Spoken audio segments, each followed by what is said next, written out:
Good morning. It is so good to see each one of you today here at First Unitarian Church. Welcome on this Flower Communion Sunday. Welcome to our visitors. You've picked an amazing day to be at church today, and I hope you'll stay after service. We're having our annual picnic, and you are invited. Welcome to those who are joining us online, near and far. We're really glad that you're here today as well. I have just a few announcements as we begin. First, next week begins our summer activities at First Unitarian. We'll start our summer forum series by inviting back a native son of our church, Dylan Zwick, who will be presenting the topic next week. That begins at 10 o'clock. In July, we have a number of activities happening, including a 6-week Vesper service with a potluck at 5:30 and worship at 6:15. We have opportunities to learn. There will be a new member orientation this summer for folks who are interested in joining our congregation, or if you just want a refresher, you can come too. And Derek Giersdorf will offer a 3-session discussion series on the Ware Lecture, which is an annual lecture series that happens during General Assembly. You can come and talk with others about lectures offered by Cornel West, Naomi Klein, and Richard Blanco. And I will be facilitating discussions on the Transforming Hearts curriculum that many of you have already started. A number have finished already. Thank you so much for diving into that learning about gender identity and radical welcome. And finally, I do have a little sad news to share on what is otherwise a joyful day for our congregation. Over the weekend, our church lost one of its elders, Sue Click. Died this weekend. Details about her remembrance will be forthcoming, but for now, please take some time to convey your condolences to her loving husband, Dave, and to our meditation group, who will miss her so much. Today, I light our chalice for Sue and for all those members of our community whose memories sustain us. We gather in joy today to recommit ourselves to what is most precious among us. That's what worship is, lifting up what is of worth. Today we lift up beauty. We lift up delight. We lift up friendship as we choose each other with intention to journey through this life together. We place color and fragrance on our altar. They are worthy. We honor the sacred earth from which these offerings sprang. It is worthy. We honor the elements that fed these blooms. They are worthy. We honor the generosity of those who brought these gifts. Your gifts are worthy. We honor the covenant that binds us all together in relationship, lifting up the practice of love in community.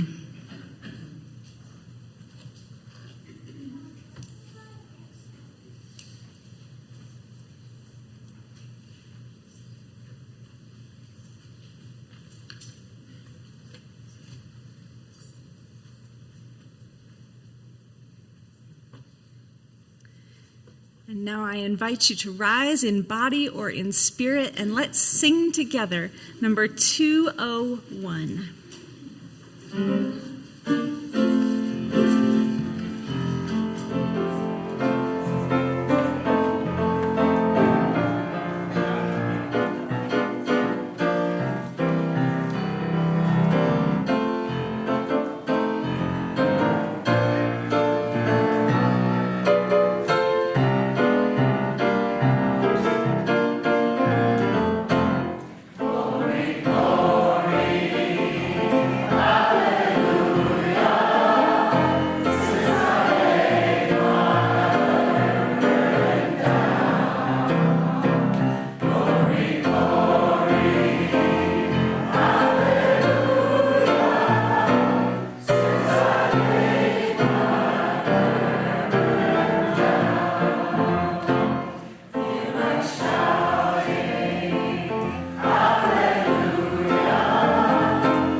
For the past several years, we have celebrated the Flower Communion on the last Sunday of the church year. I've come to look forward to it as one of my favorite Sundays of the whole year, and I hope you have too. We have added correct me if I'm wrong, Stephanie, almost 40 people this year? Almost 40 new members to our rolls this year, and it will be 40 by the end of our service today.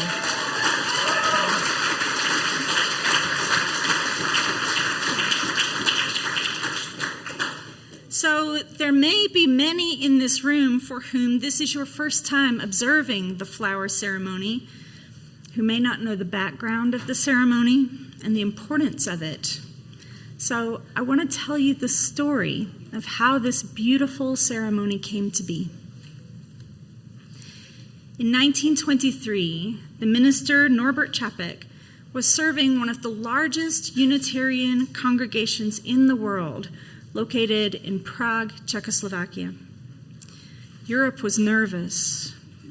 The clouds of fascism were gathering, the economy was in turmoil, and a whole generation had been lost in the Great War, the war that was to end all wars, but ended up only spawning an even greater and more destructive war. Čapek was a man of deep faith and a man who had struggled to define what he believed. He was also a man of great emotional depth, an empathetic leader, and he knew that people needed ritual to carry them through hard times, to remind them of the promise of life.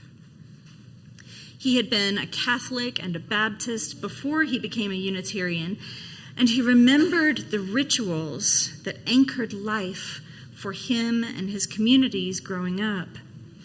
Baptism, communion.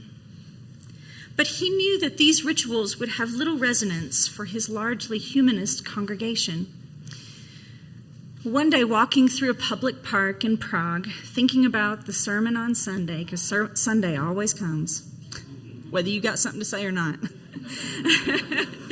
and what he could bring to his people to sustain them, he turned a corner and came upon a lovely garden blooming with spring flowers. He reflected on how his congregation was like that garden, each flower with its own life and purpose, together creating a symphony of color and beauty. Čapek knew what we must all remember in difficult times, that the experience of beauty is a balm that soothes even the most anxious heart, and that the embrace of diversity carries us to a deeper understanding of beauty. And so Čapek created for his congregation the first flower ceremony. He asked all his people to bring flowers to church to create a common altar, and then each person would be given a flower from that altar. They would not be allowed to choose, but must accept what they receive, symbolizing the beauty that comes from accepting each other just as we are. Reverend Čapek served his congregation in Prague until he was arrested by the Nazis in 1941 on the charge of listening to foreign radio. He was imprisoned at Dachau and eventually executed. He had been invited to come to the United States, but he refused, feeling that he had a duty to remain in Europe with his people. His wife, the Reverend Maya Čapek, did emigrate to the U.S. In order to raise funds for the Unitarians in Czechoslovakia. She became the minister of our church in New Bedford, Massachusetts, and brought the flower ceremony to the U.S., where it is celebrated across the continent to this day. On this 100th anniversary of the first flower ceremony in Prague, we remember the Čapeks and their remarkable ministry and their remarkable faith. We celebrate beauty in diversity, and we celebrate beauty for its own sake. We imagine their courage in facing down fascism, and we open our hearts to receive just a spark of that courage for ourselves, knowing that it is beauty that sustains our spirits in the worst of times. And therefore, we must take time to cultivate beauty every day, even when life is unbearably hard. May you receive a gift of courage and beauty today as we celebrate together.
So this is the last time I get to ask you for money. So make it good. We got oil we got to buy up here.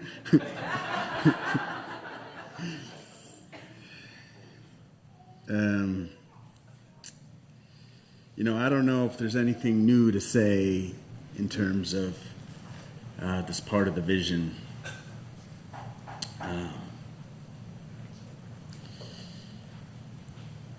I guess what I want to say is I have actually never experienced a congregation that is as generous as this one.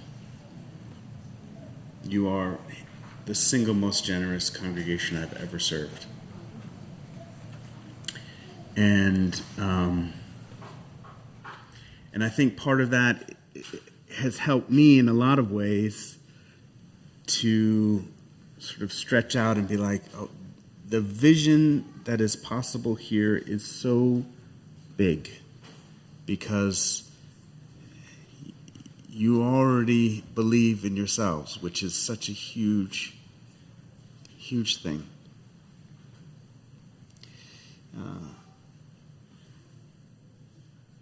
There's a lot for you to do in this valley, truly. There's a lot for you to do. And I can't wait to kind of watch from afar to see how you're going to transform this beautiful, beautiful city. I really believe in you. And it's easy because you believe in yourselves, which makes it easy for me. So the offertory will now be passed. For those of you who are new, we pass the plate. It actually isn't the biggest source of our funding. We get most of our funding from pledges. They come in every day. At the beginning of the year, they show me their W-2s. I tell them what to pay.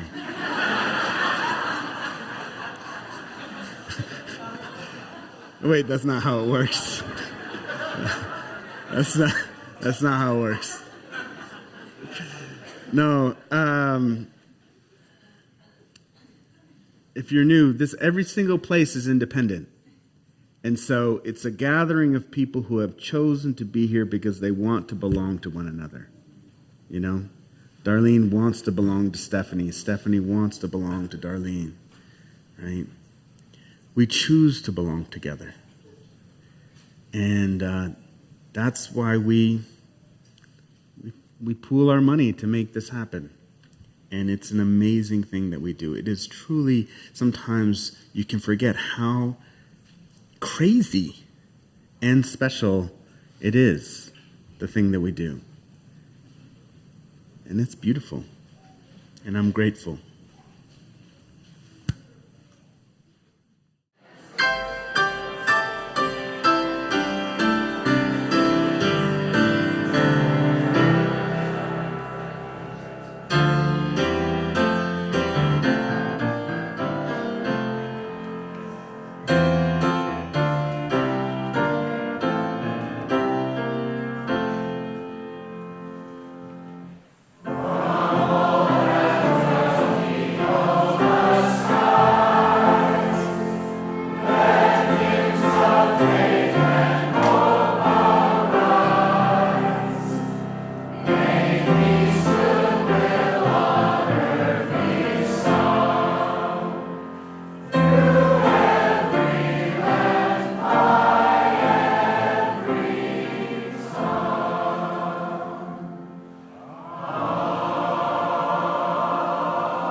We'll see how many times I cry today.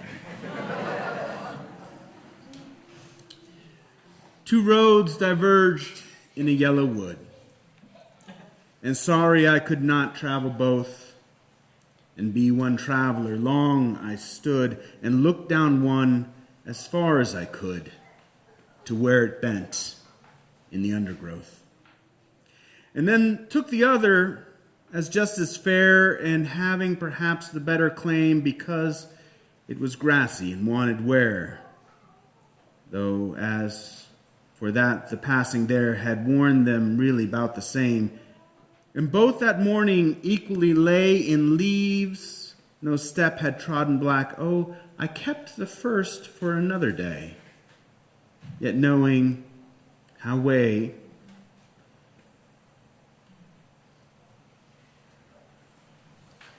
leads on to way, I doubted if I should ever come back.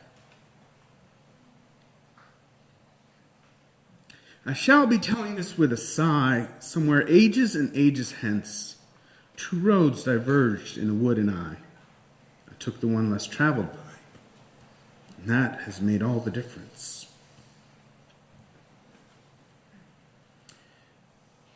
The poet Robert Frost is an intimate figure in the Yankee culture I grew up in.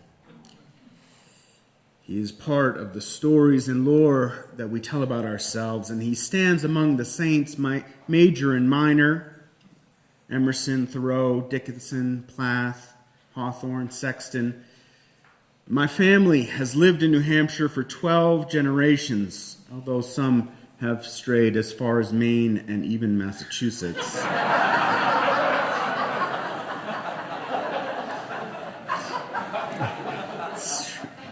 We have one feral cousin who drove out to New Mexico to find an arid mountain to live on, and he's never looked back. We just hear stories of him now.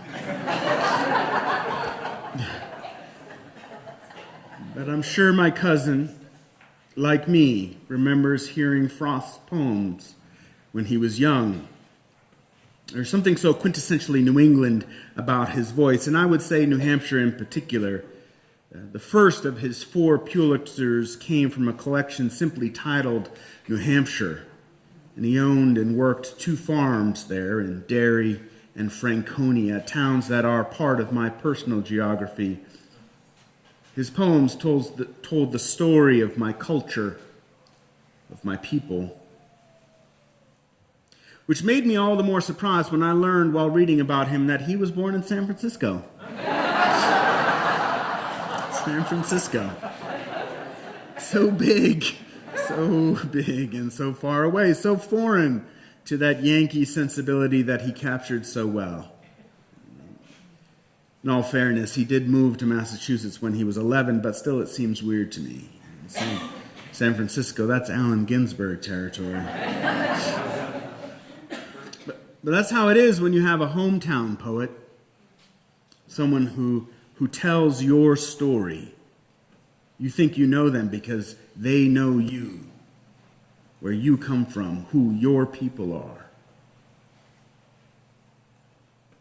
Whose woods are these? I think I know. His house is in the village, though. He will not see me stopping here to watch his woods fill up with snow. My little horse must think it queer to stop without a farmhouse near, between the woods and frozen lake, that darkest evening of the year. He gives his harness bells a shake to ask if there's some mistake. The only other sounds the sweep of easy wind and downy flake. The woods are lovely, dark and deep, but I have promises to keep.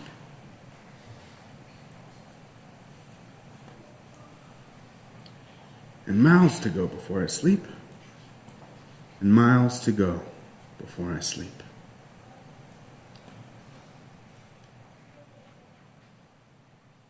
I grew up in a house where I could not see my neighbors. My best friend lived across the woods. And my parents thought nothing of me at 5, walking out there alone to meet him near the ponds that appear every spring, dried out every fall. The frogs burrowing underground each winter only to reappear miraculously as hundreds and thousands of tadpoles. A few summers ago, I taught my niece to catch frogs in one of the same ponds that I did. A frog is an amazing creature. It's pure summertime for me. Living in New Hampshire for 12 generations means that we too remember the Civil War and have the daguerreotypes to prove it. The Union blue looks black and gray, but I know what colors those are. I was raised with stories of Andersonville and how my ancestors almost died there. My favorite one shows one of the greats in his later years, not young and handsome anymore, his beard snowy white, crow's feet around his eyes, but sitting straight up, back straight, still wearing his uniform, proud of what he'd done. Yankee never was a bad word, not for us. Which is, I suppose, why I still remember the day my sister called me a New Yorker, which is not New England, despite that evil baseball team.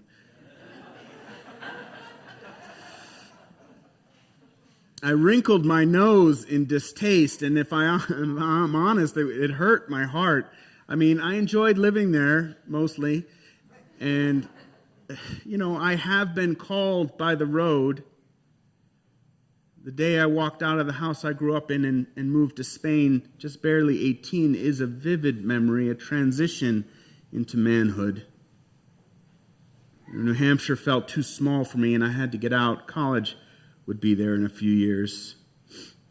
At least I waited until I graduated high school, not like my grandfather who quit at 15 and jumped a freighter to Venezuela, bringing back gifts of iridescent butterfly wings from the magical beyond.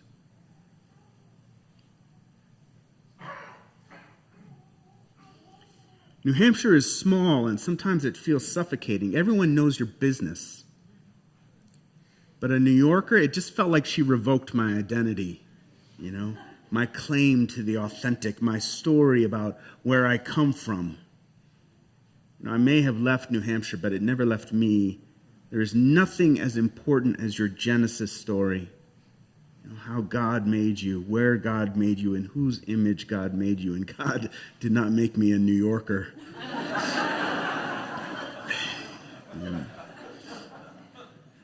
I just lived there, I snapped. Even after 12 years and 3 boroughs, I still found taking cabs financially obscene, a violation of the Yankee prudence that I come from, even as I sometimes took them. But she noticed the difference, I guess. All of her friends are still the ones that she went to high school with, and they go on trips together. And my mom, now almost 80, still takes trips with her friend from high school. I don't even like being Facebook friends with the 4 who were able to track me down.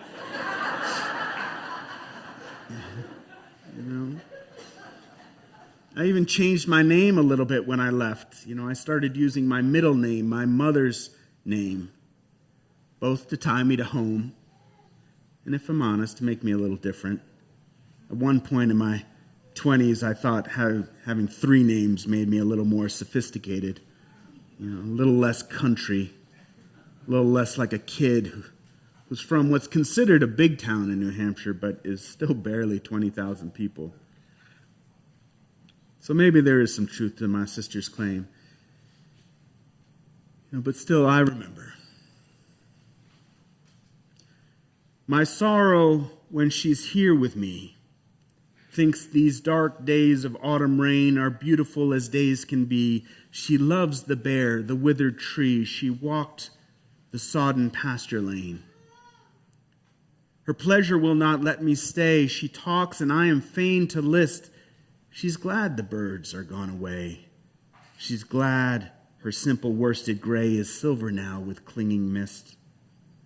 The desolate, deserted trees, the faded earth, the heavy sky, the beauty she so truly sees. She thinks I have no eye for these and vexes me for reason why. Not yesterday I learned to know the love of bare November days before the coming of the snow. But it were vain to tell her so, for they are better for her praise. Fall has always been my favorite season. The beauty of the dying back necessary for new growth has always struck me as the richest time. The crisp air and apple cider and fallow farms live in me as vibrantly as when I last saw them in earnest 30 years ago when I walked out of New England. My parents turned my bedroom into an office. The internet is full of critics who say most people misunderstand Frost's poem, The Road Not Taken. They say he was being ironic. They say Frost deliberately misled his audience, that he was being mischievous, that the sincerity and weight of the message is actually Frost just poking fun at those who think trying to fashion a way in the world actually makes a difference in who they are. Others say it's about looking back in regret, perhaps. But I find nothing more boring in this world than a clever cynic. There is nothing more boring in this world than a clever cynic. For me, it is the basest form of banality, and it reeks of death.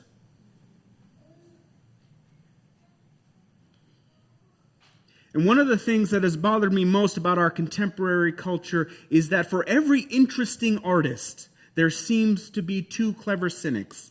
And there is this great push from within to agree and to conform with this cynicism, to say that art is great when it's not, and to say it's not when it is.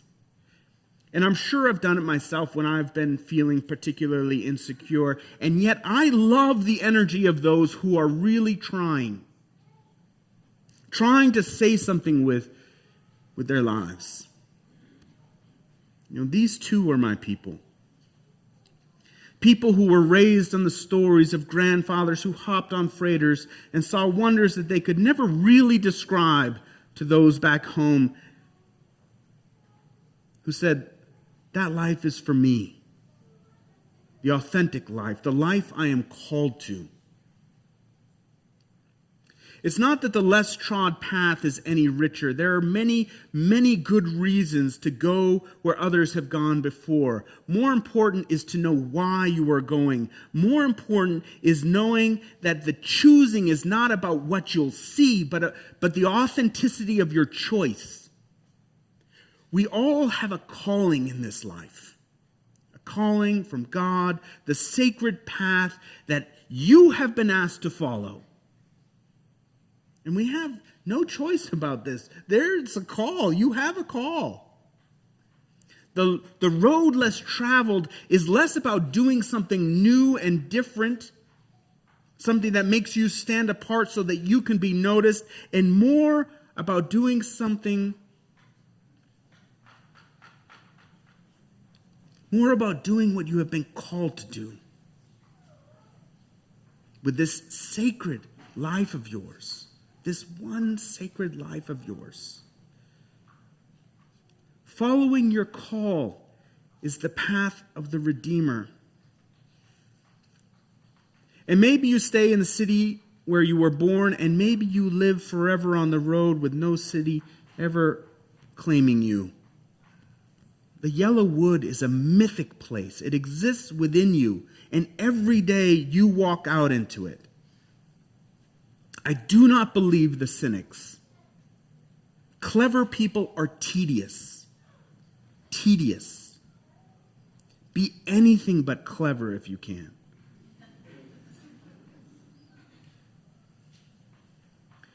Today is the last day I worship with you. For 2 years we have walked out into the yellow woods together. Our great attempt to be authentic with one another. Was it perfect?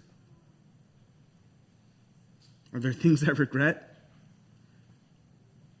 Of course, and of course not. Both work as an answer for each of those questions. But here our paths begin to fork. I heading down that path and you heading down another. There is a texture of the fall season, even as the days grow hotter, where things are dying back so new growth can come. But I will remember you always. People who stood by the pond with me catching frogs and talking about the wonder of life and God and calling and passion and beauty and joy, even as we grieve. You are my iridescent butterfly wings, held gently aloft for my new friends to see. I will tell them stories about you. And perhaps they'll be moved by my words, but they will never quite understand the wonders I have seen in your eyes and in your hearts. The beautiful shimmer of lovers. The night I pledged to be a minister, I was just 21 years old. I was hanging out with two friends, a college dorm that was really just full of rugs and pillows. We ate dessert and we drank red wine. We smoked a little reefer. And we read T.S. Eliot's 4 quartets to each other. And maybe it was the wine. Maybe it was the reefer. And maybe it was God. And maybe it was you, calling me even then from these sacred mountains. But we gathered in a solemn circle and pledged our lives to the ministry and pledged our lives to those willing to leave home and seek, because they heard stories about the the authentic life in the magical beyond. And at that moment, I pledged myself to you, my darlings. You too are my people, and you always will be. Eliot concludes his epic with these lines: "What we call the beginning is often the end, and to make an end is to make a beginning. The end is where we start from. We shall not cease from exploration, and at the end of all our exploring will be to arrive where we started and know the place for the first time." So I thought I would conclude my epic, these 2 years, similarly, ending where we began, which is also where we start from. Do not stand idle, as they call you non-believers. Never tolerate accusations of faithlessness. You are people of great faith. In spite of all that we see in the world, the greed, the anger, the indifference, the suffering, the hypocrisy, in spite of all of this, you still believe in human goodness. That we are not born sinners. That we are born in blessing. You still believe in our redemption, not because some God is coming from the heavens, but because you are the becoming God through the work of your hands and your feet and your adoration of what is sacred. You are the lovers this world so desperately hungers for. Hide away no longer, my darlings. Remember where you come from. Cherish the sacrifices made by the ancestors to bring you to this moment.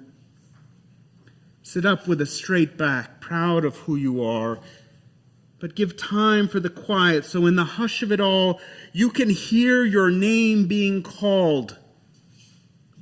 You all have a calling.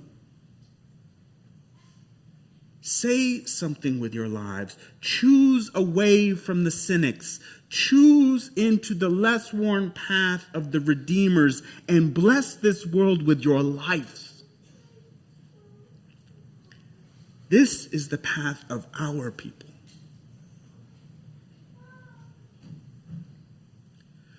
Two roads diverged in a yellow wood, and sorry I could not travel both. And be one traveler, long I stood. I looked down one as far as I could to where it bent in the undergrowth. Then took the other as just as fair and having perhaps the better claim because it was grassy and wanted wear. Though as for that, the passing there had worn them really about the same.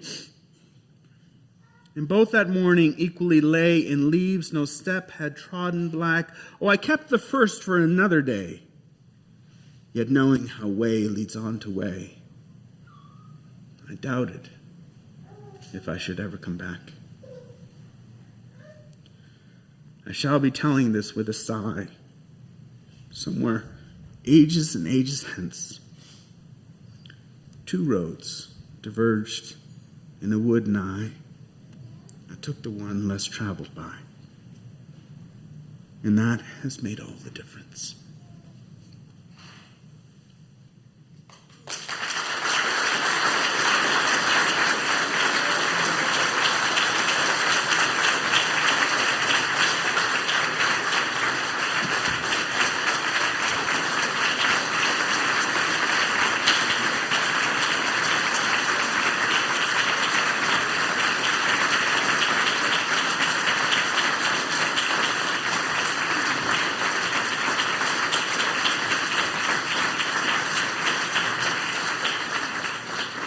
We'll be here all day if we don't get going to this thing.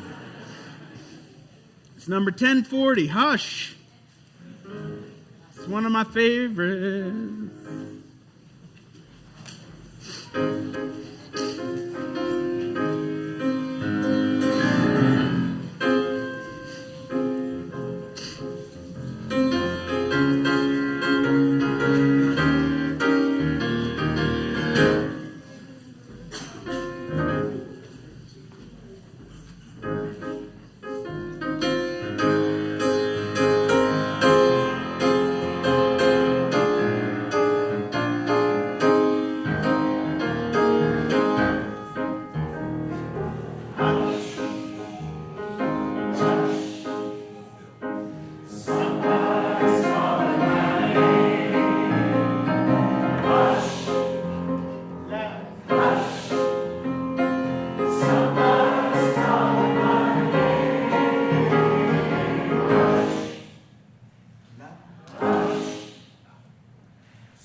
But wait, there's more.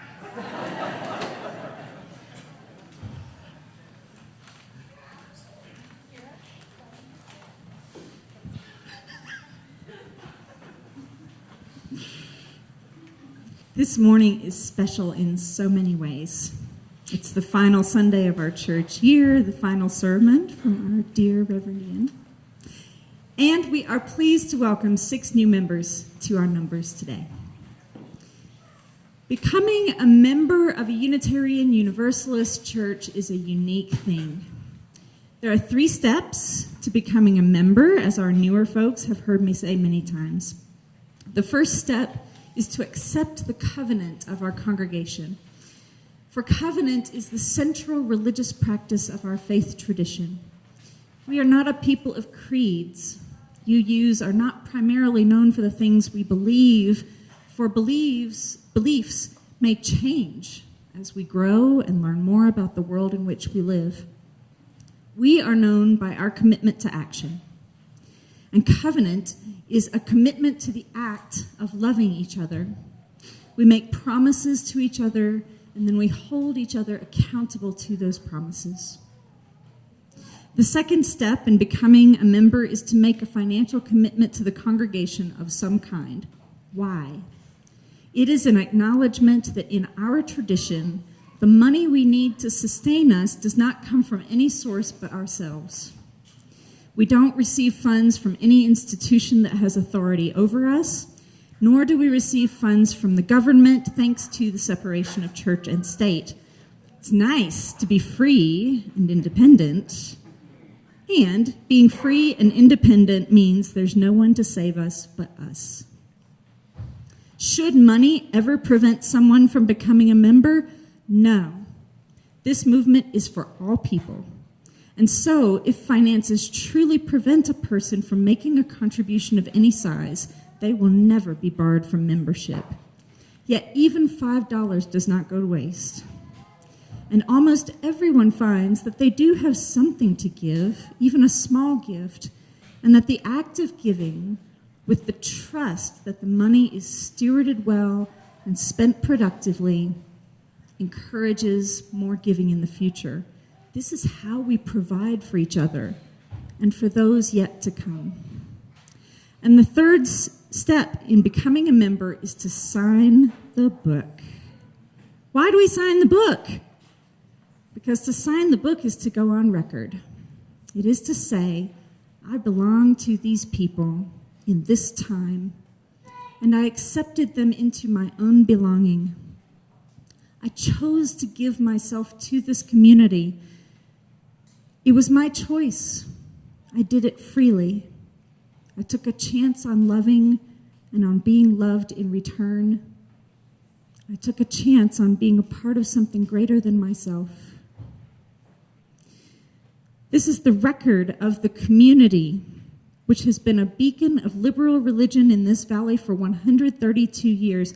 I brought out our previous membership book. The oldest member to have signed this book was 1948. I'm not sure where the other membership books are. They might be up at Marriott Library in our archives. The most recent baptism that occurred in this church, 1989, Richard Henry.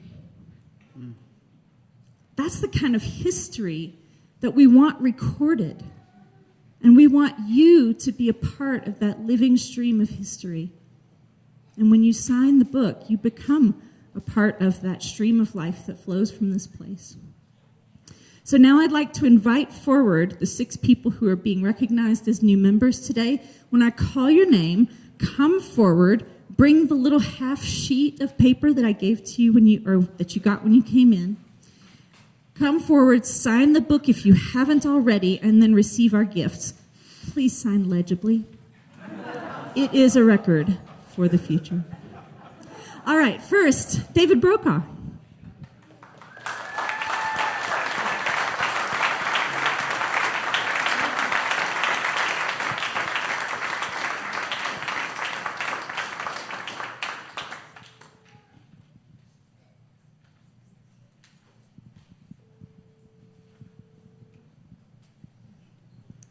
David's partner, Nancy Doherty.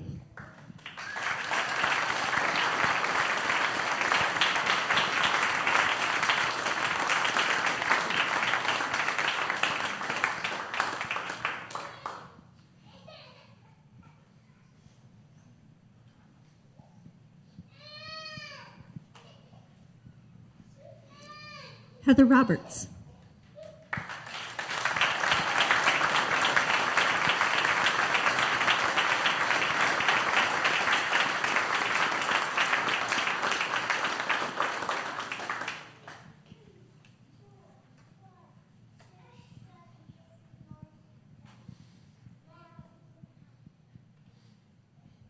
Coming at you all the way from Evanston, Wyoming, Vern Hopkin.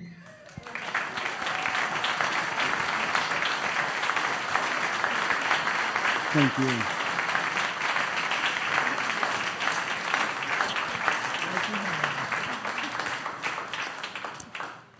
Hannah Van Alstein.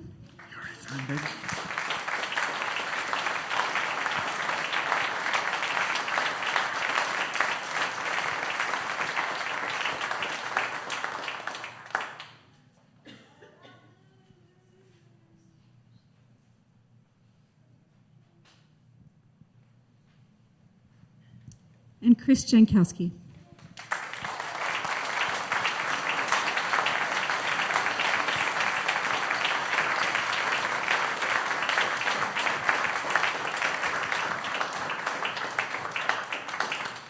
You do that one-handed? Okay, look at that. Pro. Hold on tight.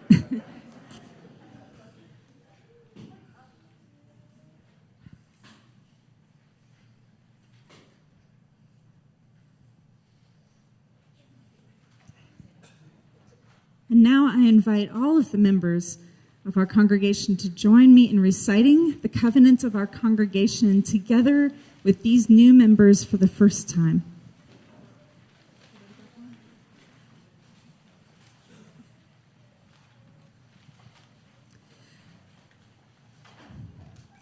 The church shall be a fellowship of individuals with free minds, having for its object the study and practice of liberal religion, including the principles propounded by the Unitarian Universalist Association, the development of a meaningful life for each of its members and friends, and the building of a better community and world.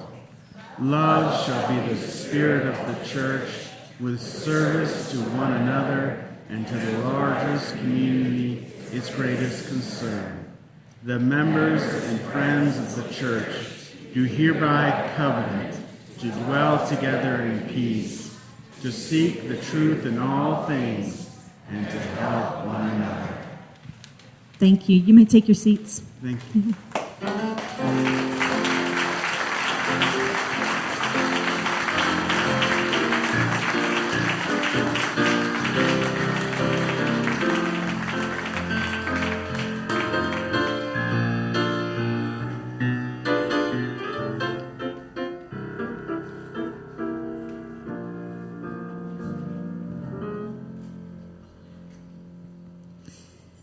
Now, I've heard from many of you that you're grateful that we honor our new members with a ceremony in worship. And I've also heard from many of you that you wish you had had a beautiful ceremony to welcome you to our congregation. And so today, as we celebrate the flower communion, I invite all of you who have been members here before today, whether a few years or many decades, to make this your ceremony. This is your joining ceremony today. To rededicate yourself to the covenant of our congregation by speaking words of recommitment aloud as a congregation. Please take a look at the back of the sheet. It says member rededication. Just read it through silently for a moment.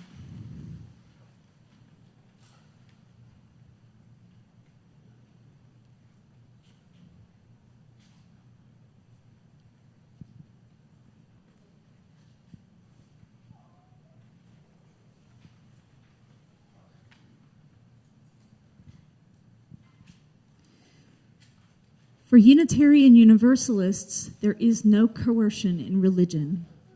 We come freely, and whatever we do together must be done in freedom. So in a few moments, when we read these words aloud together, please do so only if it agrees with your conscience. only if it feels to you like a joyful expression of your own commitment to our congregation.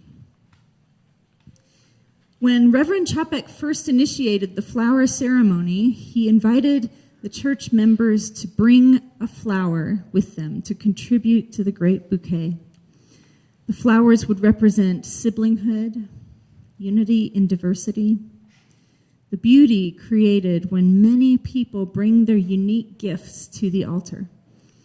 At the end of the service, as I mentioned before, the flowers would then be redistributed among the congregation, but Čapek did not allow the people to choose the flower that they would take home, because that's life in religious community, right? Being welcome to all seekers means that we don't choose each other ahead of time. We don't get to choose the gifts that arrive. One person's beautiful gift might make another person sneeze. I don't know. What do you think? Instead, we get to trust that all the gifts are necessary and valuable, that the people who show up and stay here are the right people to teach us what we need to know. And that only when we step back and get a good enough look at the whole bouquet do we see the true beauty coming through. Usually when we do a new member ceremony, I bring yellow flowers as a gift for our new members because yellow is the color of friendship in the language of flowers. And friendship is the core of community. In particular, the ability to extend a bloom of friendship to any person we meet who's willing to put their gifts on our common altar. That's why I invited you all to bring yellow flowers today. And so now we will invite you to come forward, everyone, members, friends, visitors, to come forward row by row as our ushers direct you, row by row, and receive a yellow flower of friendship. If getting up and down is a challenge for you, please wait where you are and we will bring a flower to you.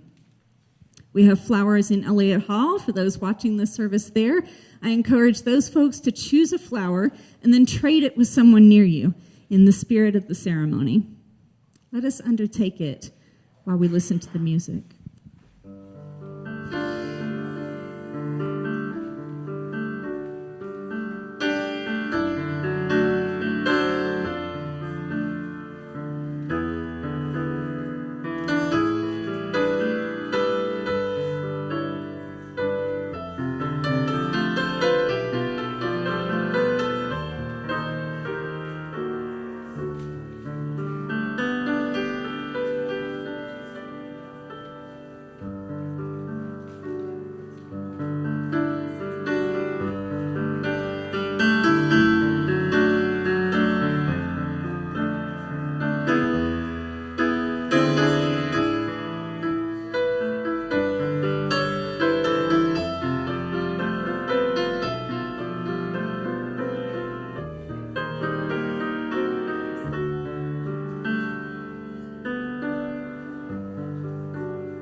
And now, in just a moment, I will invite all the willing members of this church, new and old, to rise in body or in spirit, turn toward the center aisle, that is, turn toward each other, and read the words on the back side of the sheet you received.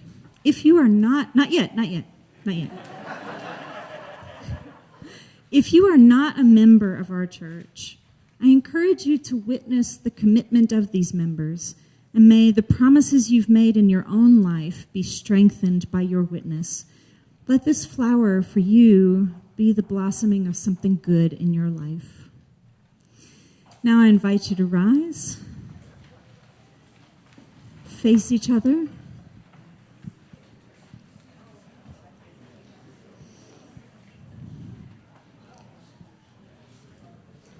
and let us read together. We, the members of First Unitarian Church of Salt Lake City, do reaffirm our commitment to this church's covenant, which we first accepted as new members. We recommit to the values and principles we share together. We recommit to the friendships we've made and to the new members who will hold our future. We recommit to the vitality of the church and to the generations of Unitarian Universalists that have to come. You may be seated.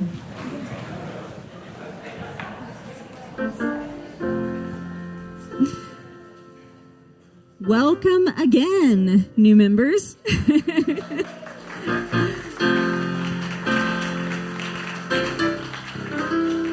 Welcome again, long-timers. May your commitments to this congregation and to our shared faith of Unitarian Universalism be richly sustained from this day forward, and may you appreciate the rewards of that faith more deeply than ever.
Flowers from roadside fields.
source of life, God, my darling,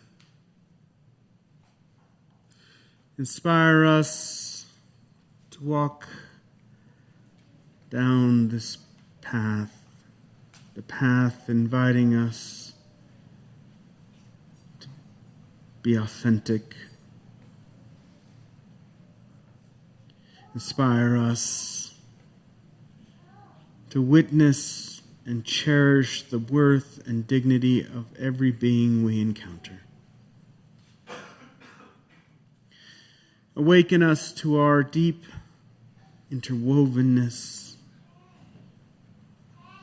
beyond any sense of separation, any name or category that divides the creations of the mind, and allow us to rest together in presence.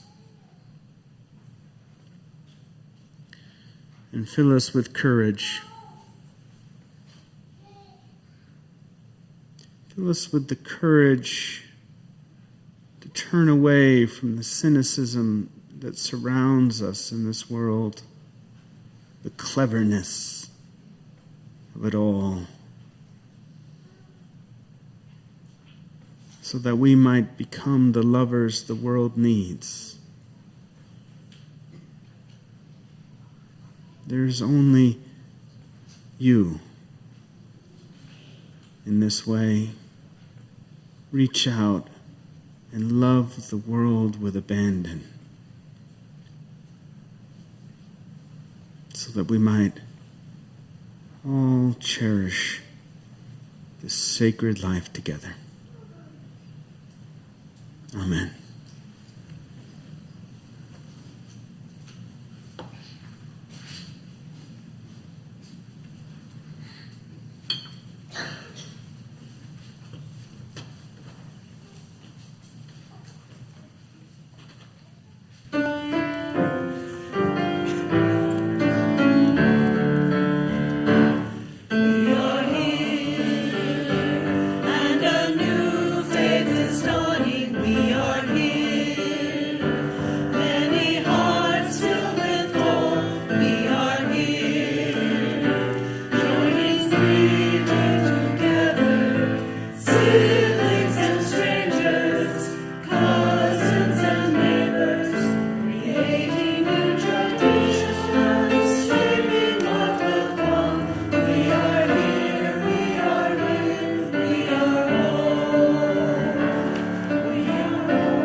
Service has ended.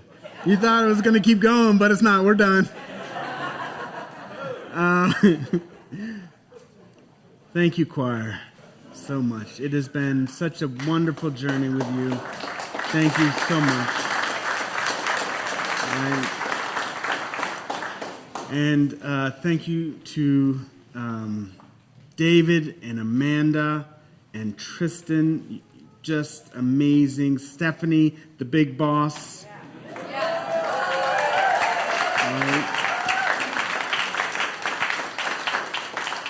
Monica, who made me a better minister. I am like,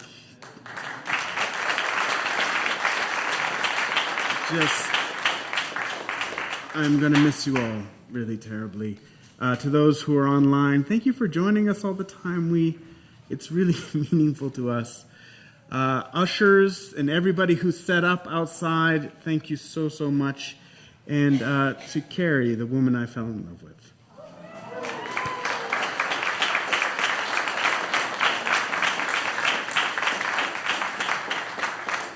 I'm stealing her from the valley. She's coming with me.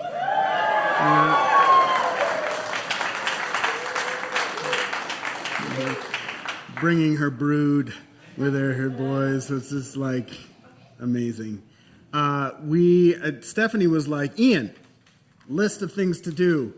Help carry chairs from here and out there, out to the picnic, and carry food from the kitchen out to the picnic.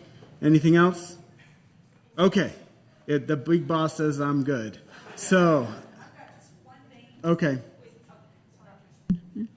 I've got just one thing. We have plenty of flowers. If you'd like another, help yourself. Whatever is left over, I always take it down to the Third West Memorial for victims of police brutality. So if you'd like another, take another, but know that the leftovers will go to a good cause. Let's go eat.